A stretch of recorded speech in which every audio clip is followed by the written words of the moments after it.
This is the Knipex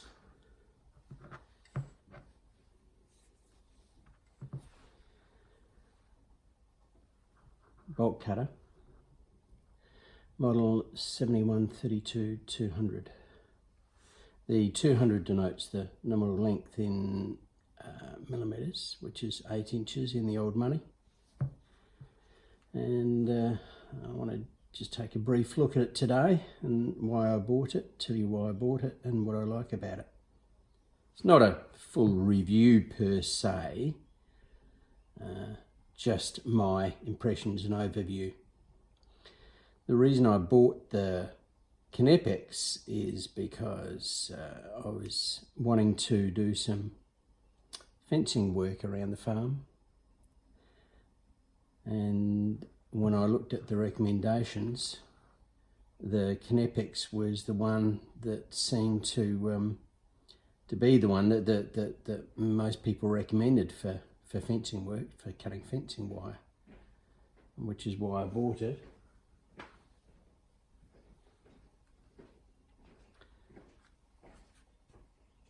The recommended retail, I'm not sure what the recommended retail of this is in Australian dollars, but when I looked on eBay, they were going for around about $100, which is a lot of money in anybody's book.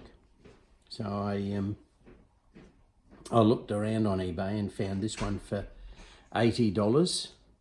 Now, of course, that's pre-GST days. So in those days, you didn't have to pay GST on smaller purchases. But, excuse me. But now, of course, you'd have to pay 10% on that, but that's okay. Even so, somebody's got to pay the piper, eh?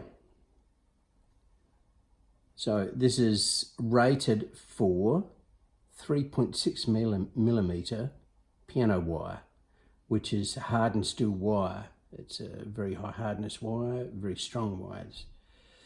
On your normal cutters, you'd dent the jaws, but these can handle 3.6 millimeter hardened steel wire. I have a bit of fencing wire here. Now this is 2.5 mil high tensile wire. It's not quite piano wire, but it's getting up there for difficulty. And you wouldn't, this wire is not for the faint of heart. It's quite hard, and normal cutters have a great deal of difficulty cutting it. Now let's have a look.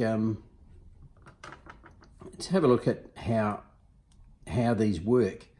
Normal bolt cutters have two sets of these, and they have two pivots, one back here and one up here for the pivot, and they have little bolts in there to form the pivot, and the jaw comes in here and out there, and as you bring the jaws in, it pivots back in this way. But this only has one pivot point that's shared across these two jaws. Now, normal pliers, as opposed to bolt cutters, have a pivot point back here and pivot here, which means that your ratio of fulcrum is there, and your ratios from here back to up here, and because this has this plate here, it brings the pivot point way back up here, which means your fulcrum point is here, so your ratio is almost the whole length of the plier, which is almost 200. From here up to here, the maximum point, which is maybe 15 millimeters. But of course, your cutting of high tensile wires back further here. So that's how these things operate. And you notice that as I close it, it closes up here. And there's no gap. You can see no gap here. It closes right up. But of course you have a gap here. Ah, I hear you say, what's that gap for? You shouldn't have a gap in your jaws. Well, let me explain. Let's take the this high tensile wire and let's place it in the jaw about halfway up, and just cut a little small piece off here. Let's close it, and oh wow, that flew off into the distance. It's now over by the window. Do you want that? Well, no, not really, because if you're out in the field making fences and the wire goes off into the distance, into the grass, and you can't find it, the sheep can come along, eat it, and then it gets into its gut and it dies with a perforated gut. Yeah, you don't want that. You don't want dead sheep all over your property. It's not profitable, and it's not nice for the sheep, and it's a bit unpleasant having dead sheep rotting all over your property. No, not a good thing at all. Precious, not a good thing at all.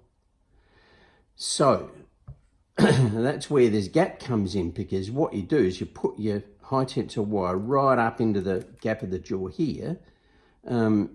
First thing is, it gives you maximum leverage, right? So Archimedes is happy, isn't he? So you close your jaws, and wow, it doesn't snap off. It doesn't even, just nicks it. Well, yeah, it just nicks it, but there you go. You can break it off now and put it in your pocket, put it in your bag, wherever you keep these things. And the sheep don't get it, which is more important. And how much pressure does it, how much force does it take? Well, not a lot of force. No, I'm not applying a lot of force here.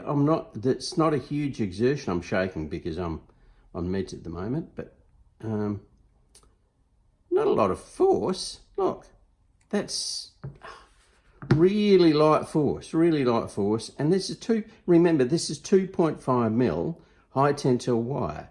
So it's a large proportion of its rated capacity, which is 1.6 piano wire. If I had some piano wire here, I would show you, but yeah, just a little bit of force there, and it breaks off. Very nice to use. Now, as far as constant use goes, prolonged use goes, you can work with this all day, and it will not produce any hand fatigue whatsoever. Very nice to use, very nice to, it doesn't take much force at all. And normally you wouldn't twist sideways with these jaws. It's a big no, because that's how you split these jaws. But it doesn't take much force at all to break that off. So it's just a slight twist and that's it. I have every confidence that it's not going to damage these jaws just by twisting that. See, you wouldn't go here and go on this to try and twist it around. You get pliers out for that. No, you don't use these for that. But just to snap it off, it just takes very little pressure. Just a tiny little pressure there to snap it off. And that's fine. And usage, it's very easy to use, nice smooth action. And you just flick it closed with that, or flick it open, flick it closed, flick it open. Right hand, left hand. Not a problem if you're left-handed. It's just exactly the same. Take it out, flick it open, and you've got it. It just takes a few seconds to flip it open or closed. It's great. So you've got the spring, which is replaceable. Got this little dooflicky here. I don't know if you can get these. I haven't looked.